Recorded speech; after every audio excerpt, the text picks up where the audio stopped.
বেলা পড়ে এসেছে। সূর্যটা এখন দেখাচ্ছে একটা লাল গোল থালার মতো।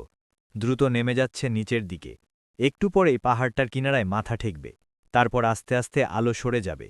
আধারে ডুবে যাবে সমস্ত মক্কা শহর, পাহাড়, উপত্যকা আর বালুর প্রান্তর। আর নয়, আজই শেষ করতে হবে। মনে মনে বিড়বিড় করতে করতে হাতের ছড়িটি ঘোরাতে লাগল বনবন করে। ছাগলগুলোকে হাঁকিয়ে নিয়ে চলল সে উকবা বিন আবি মুইতের খোয়ারের দিকে। সে ভাবছে, কিন্তু ভাবনার কোনো কুল কিনারা পাচ্ছে না। খোয়ারে পৌঁছে ছাগলগুলোকে ভেতরে ঢুকিয়ে দিয়ে খেজুর পাতার দরজাটা ভালো করে বেঁধে দিল। চারদিকে চেয়ে মালিককে খুঁজতে লাগল। হ্যাঁ, ওই তো উকবা দাঁড়িয়ে আছে ঘরের বারান্দায়। ছেলে অলিদ ও লোকজন নিয়ে সলা পরামর্শ করছে মনে হয়। সে তাদের থেকে কিছু দূরে গিয়ে দাঁড়াল। কি, তুমি কিছু বলবে? হ্যাঁ আবুল অলিদ, কাল থেকে নতুন কোনো লোক বা গোলাম দেখো। আমি আর তোমার ছাগল চড়াতে পারব না। কি ব্যাপার, তুমি হঠাৎ আমাদের উপর এমন নারাজ হয়ে গেলে কেন? আমরা কেউ কি তোমাকে কোনো কষ্ট দিয়েছি? আমাদের ছাগলগুলো কি তোমার কোনো ক্ষতি করেছে? কেউ আমাকে কোনো কষ্ট দেয়নি, কেউ আমার কোনো ক্ষতি করেনি। আমি এমনি চাকরিতে ইস্তফা দিচ্ছি। ছাগল চড়ানোর কাজ আমি আর করব না। এ কথা বলেই সে পেছনে ফিরল, ছড়িটি দূরে ছুঁড়ে ফেলে দিল, ফিরে চলল আবার পাহাড়ের দিকে। উকবার কোনো জবাব শুনতেও সে প্রস্তুত ছিল না। তার পেছনে তার সম্পর্কে কি বলাবলি করছে সেদিকেও তার কোনো ভ্রুক্ষেপ নেই। নিজের চিন্তার অথই সাগরে যেন সে হারিয়ে গেছে। চিন্তা করতে করতে কখন যে সে পাহাড়ের কোলে আবার সেই জায়গায় ফিরে এসেছে যেখানে সে দিনের বেলা ছাগলগুলো চড়াচ্ছিল, তা তার খেয়াল নেই।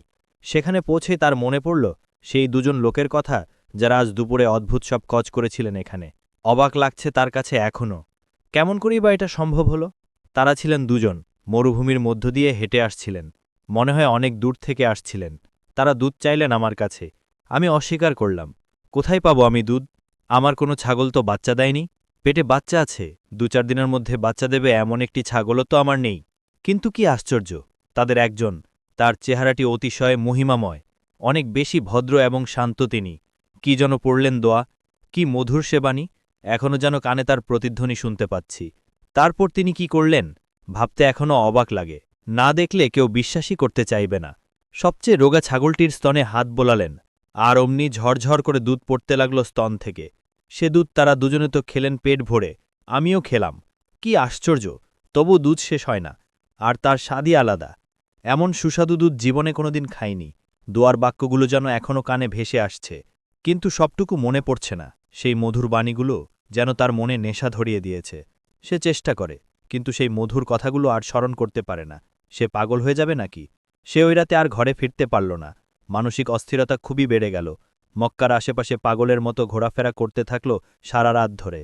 এক সময় রাত শেষ হল, পূব দিকে আলোর রেখা দেখা দিল। রাখালরা ছাগল আর ভেড়ার পাল নিয়ে শহর থেকে বের হয়ে পড়েছে। এমন সময় সে শহরে প্রবেশ করল, কিন্তু তার অশান্ত মন শান্ত হল না। সেই প্রশান্ত উজ্জ্বল চেহারার লোকটি ও তার সাথীকে খুঁজে বের না করা পর্যন্ত সে শান্ত হতে পারল না। তাদের গোপন আস্তাটিও সে জেনে নিল। তার খুশি আর দেখে কে? সে যেন ৭ রাজার ধন পেয়ে গেছে। সে তাকে দেখল, জানল তিনি নবী মোহাম্মদ সাল্লাল্লাহু আলাইহি ওয়াসাল্লাম। সে তার মজলিসে বসল, তার কাছে গেল, আরও কাছে, অনেক কাছে। তার একেবারে মুখোমুখি হল, উদ্বেগ আকুল স্বরে বলতে থাকল, আমাকে আরেকবার শোনান সেই কথাগুলো, যেগুলো গতকাল বলেছিলেন, সেগুলো আমাকে শিখিয়ে দিন। তিনি প্রশান্ত হাসি হাসলেন, সস্নেহে তার মাথায় হাত বুলিয়ে দিলেন, গাঢ় স্বরে বললেন, আমি জানি তুমি লেখাপড়া জানো, তোমার তো বেশ বুদ্ধিজ্ঞান হয়েছে। মক্কার এই কিশোরটির মনে ঝড় উঠল। কি জানি, তার কেবল মনে হতে ভাগল, তার জন্ম বৃক্ষ নয়, সে নিজের জন্য জন্মেনি, সে নিজের পরিবারের লোকদের জন্য জন্মেনি। উকবা বিন আবি মুইতের ছাগলের পাল চড়ানোর জন্য তার জন্ম হয়নি। তার জন্মের একটিমাত্র উদ্দেশ্য, তার জন্ম হয়েছে আজীবন হজরত মোহাম্মদ সাল্লাল্লাহু আলাইহি ওয়াসাল্লামের সাথে থাকার জন্য, তার কাছে বসার, তার বাণী শোনার, সেগুলো মুখস্থ করার, এবং তার কথা মানুষের কাছে প্রচার করার জন্য। এই হালকা পাতলা গড়নের কিশোরটি যেমন ছিল রোগা, তেমনি দুর্বল, কিন্তু বুদ্ধি ছিল এমন তীক্ষ্ণ যেন ধারালো ছুরির ফলা। গতি ছিল তার এত দ্রুত যেন গনগনে আগুনের শিখা। কিছুদিন রাসূলুল্লাহ সাল্লাল্লাহু আলাইহি ওয়াসাল্লামের সহবতে থেকে সে অনেক কথা শিখে ফেলল, ইসলামের অনেক কিছু জেনে নিল। এখন তাকে দেখা যায় মক্কার সবখানে, কখনো বাজারে, কখনো রাস্তায়, কখনো পথের চৌমাথায়, কখনো মাঠের এক কিনারায় লাখালদের মধ্যে, কখনো কাবাঘরের চত্বরে। যেখানেই তার সন্ধান পাওয়া যায়, দেখা যায় সে কিছু বলছে এবং তার চারদিকে উৎসুক জনতা। সব জায়গায় সে মোহাম্মদ সাল্লাল্লাহু আলাইহি ওয়াসাল্লামের কথা প্রচার করে বেড়ায়, আল্লাহর বাণী মানুষকে শোনায়। তার প্রচারের তীব্রতা কুরাইশদের কাছে একটা নতুন বিপদ মনে হল। তারা তার প্রচার কাজে বাধা দেওয়ার জন্য মরিয়া হয়ে উঠল। কিন্তু তার নাগাল পাওয়া ভার। শুনল সে উকাসবাজারে বক্তৃতা দিচ্ছে, লোকেরা তার কথা গোগ্রাসে গিলছে, অনেক লোক তার দিকে ঢলে পড়ছে বলে মনে হচ্ছে। এ কথা শুনে কুরাইশদের একটি দল ছুটল উকাজের দিকে, কিন্তু গিয়ে দেখল সে আর নেই। সেখানে জানা গেল বাতাহা উপত্যকায় চলে গেছে সে। বাতাহার লোকেরা তার কথায় মুগ্ধ হয়ে গেছে, কিন্তু বাতাহায় গিয়েও তারা তাকে পেল না। শুনল এইমাত্র সে চলে গেছে আমের গোত্রের মধ্যে। এভাবে কিছুদিনের মধ্যে কুরাইশদেরকে নাকাল করে দিল সে। এই এখানে তো ওই সেখানে, এখন আছে এখন নেই, যেন মুহূর্তে কর্পূরের মতো উবে গেল। একদিন আল্লাহর দুশমন আবু জেহেল বিরক্তি ও ক্ষোভের চরমে পৌঁছে ঝাঁঝালো কণ্ঠে বলল, মোহাম্মদের কোনো সাথী আমাকে এত কষ্ট দেয়নি যেমনটা এই নজওয়ানজি দিচ্ছে। সব জায়গায় সে মোহাম্মদের দাওয়াত ছড়াচ্ছে, লোকদের আকিদা বিশ্বাস ধর্ম নষ্ট করে বেড়াচ্ছে। এতে করেও তাকে ধরতে পারছি না, কিন্তু একবার বাগে পেলে হয় বাছাধনটি, মায়ের দুধের কথা মনে করিয়ে দিব। একদিন আবু জেহেল দেখল দূর থেকে কাবা ঘরের পাশে কে একজন দাঁড়িয়ে কিছু বলছে। চারদিকে লোকের ভিড়। হালকা পাতলা যুবকটি, কিন্তু কণ্ঠ বেশ জড়ালো। তবুও সে কি বলছে জানার জন্য দেয়ালের আড়ালে আড়ালে গুটিসুটি মেরে এগিয়ে চলল আবু জেহেল। কাছে গিয়ে বাড়ির আড়ালে দাঁড়িয়ে সে শুনতে পেল যুবকটির কথা, কি মধুর স্বরে সে বলে চলেছে, আর আল্লাহর বান্দা তো তারাই যারা হেঁটে চলে জমিনের উপর দিয়ে ধীরে সুস্থে, আর মূর্খরা যখন তাদের সাথে কথা বলে তখন সালাম বলে দেয় তাদেরকে। আর তারা যারা তাদের প্রতিপালকের সামনে সিজদায় নত হয়ে দীনতা ও তার সাথে দাঁড়িয়ে রাত কাটিয়ে দেয়। আর তারা যারা দোয়া করে, হে আমাদের প্রতিপালক প্রভু, দোজখের আযাব থেকে আমাদের দূরে রাখো। সন্দেহ নেই দোজখের আযাব বড়ই কষ্টকর। আল্লাহর এই কালাম শুনে আবু জেহেলের বুক দুরুদুরু করতে লাগল, কেঁপে উঠল তার সমস্ত শরীর।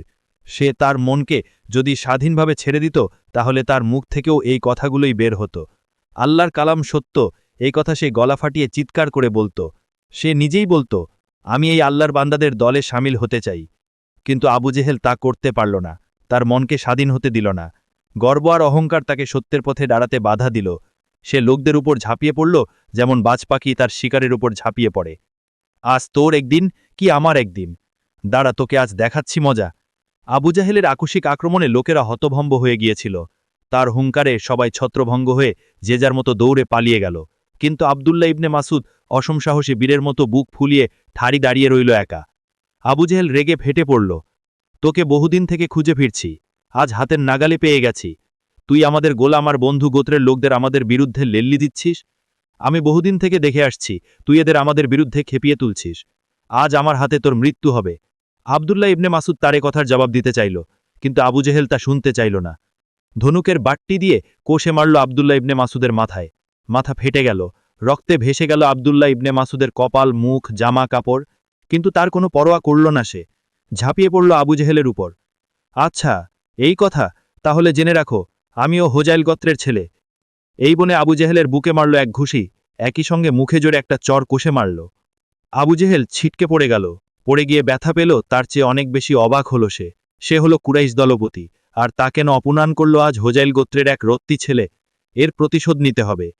রাগে অপমানে ক্ষোভে ফুলতে ফুলতে সে তার গোত্রের লোকদের কাছে এসে বলল, হে বনি মাখজুম, তোমাদের মধ্যে যদি একটুও লজ্জা থাকে, নিজের গোত্রের প্রতি যদি একটুও ভালোবাসা থাকে, তাহলে হোজাইল গোত্রের আবদুল্লাহ ইবনে মাসুদ থেকে আমার প্রতিশোধ নাও। সে আমাকে এমনভাবে অপমান করেছে যে একমাত্র তার রক্ত দিয়েই এই কলঙ্ক কালিমা ধোয়া যেতে পারে।